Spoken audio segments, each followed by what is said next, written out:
چند سردار جو تھے نا وہ حضرت عمر رضی اللہ تعالیٰ عنہ کے سامنے بیٹھے ہوئے، حضرت اکرمہ بن ابی جہل، تو اصحاب صفہ آئے تو حضرت عمر نے کہا بھئی تھوڑا پیچھے ہو جاؤ، اور ان کو آگے بٹھا لیا، سلمان، بلال۔ تو اس کے بعد حضرت مقداد آئے، حضرت سہیل آئے تو حضرت عمر نے کہا بھئی اور پیچھے ہو جاؤ، اور ان کو آگے بٹھا لیا۔ تو اس کے بعد پھر صحابہ کوئی آئے تو آپ نے کہا بھئی پیچھے ہو جاؤ، اور ایسا کرتے کرتے سرداروں کو جوتیوں پر بٹھا دیا اور غریب غلام آگے بٹھا لیے۔ تو جب مجلس ختم ہوئی تو حضرت ابو سفیان رضی اللہ تعالیٰ عنہ کہنے لگے کہ آج حضرت عمر نے ہمارے ساتھ کیا کیا؟ حضرت سہیل بن عمر کہنے لگے کہ بھئی کیا کیا؟ تو انہوں نے کہا کہ بھئی دیکھو، سرداروں کو جوتیوں پہ بٹھا دیا اور غریبوں کو سامنے بٹھا دیا۔ تو اس پہ سہیل بن عمر رضی اللہ تعالیٰ عنہ نے کہا اس میں حضرت عمر کا قصور نہیں، ہمارا قصور ہے، ہم نے اسلام لانے میں دیر کی، ہم پیچھے رہ گئے، انہوں نے اسلام میں جلدی کی، وہ آگے نکل گئی، انہوں نے اسلام میں پہل کی، وہ آگے نکل گئے۔ یہ سب سردار فتح مکہ کے موقع پر مسلمان ہوئے اور ان کو اللہ کے نبی صلی اللہ علیہ وسلم کے صحبت کے چند دن ملے تھے۔ تو یہ سب کہنے لگے کہ چلو دنیا کی تو خیر ہے، ہم پیچھے رہ گئے، لیکن آخرت میں پیچھے رہ گئے تو پھر ہمارا کیا ہوگا؟ اس خیال کا آنا تھا کہ وہ سبھی سردار چلے گئے حضرت عمر رضی اللہ تعالیٰ عنہ کے پاس کہ حضرت عمر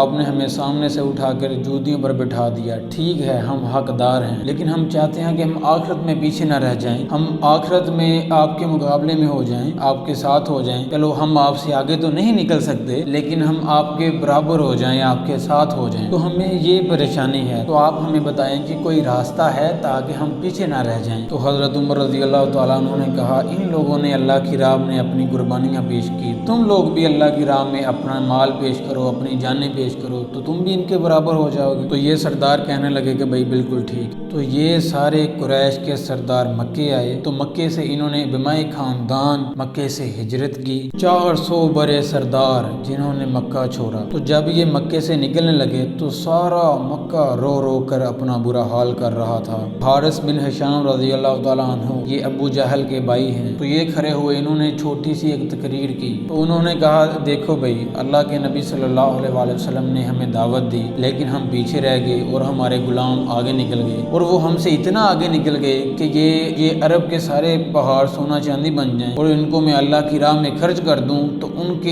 ایک دن کے اجر کے برابر بھی نہیں ہو سکتا۔ تو میں چاہتا ہوں ہم اپنی جانوں کا نذرانہ پیش کر کے ان کے ساتھ ہو جائیں۔ یہ قافلہ جب ملک شام پہنچا وہ یرموک کی جنگ سر پہ آ چکی تھی۔ یرموک کی جنگ میں رومن امپائر ٹوٹی اور اس کا فیصلہ ہوا اور ان کو شکست ہوئی۔ اس جنگ میں 3 لاکھ کا لشکر تھا رومن امپائر کا اور صحابہ کرام تھے 30,000، تو 10 گنا یہ بڑا لشکر تھا، اور 9 دن یہ جنگ چلتی رہی، تب یہ لوگ وہاں پہنچے، اور ایک دن ایسا ہوا کہ لڑتے لڑتے صحابہ کے قدم اکھڑ گئے اور اہل ایمان دبتے دبتے دبتے اپنے خیموں تک پہنچ گئے، اور رومی ان پر چڑھتے آ رہے تھے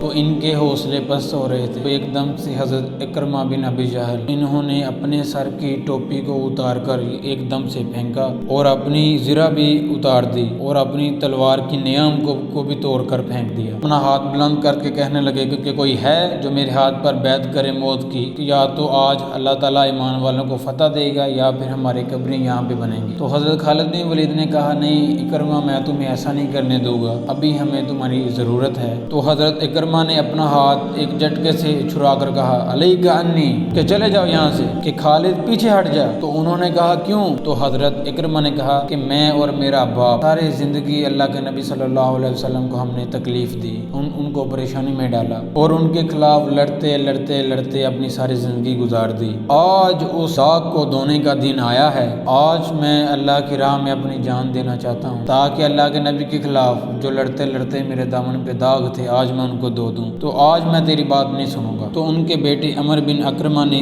آ کر ان کے ہاتھ پر بیعت کی، زرار بن افضل نے، عبد الرحمن بن ابی بکر نے، عبداللہ بن عمر نے، حضرت ابو سفیان نے، حارث بن ہشام نے، ان بڑے بڑے سرداروں نے حضرت اکرمہ رضی اللہ تعالیٰ عنہ کے ہاتھ پر بیعت کی، اور سب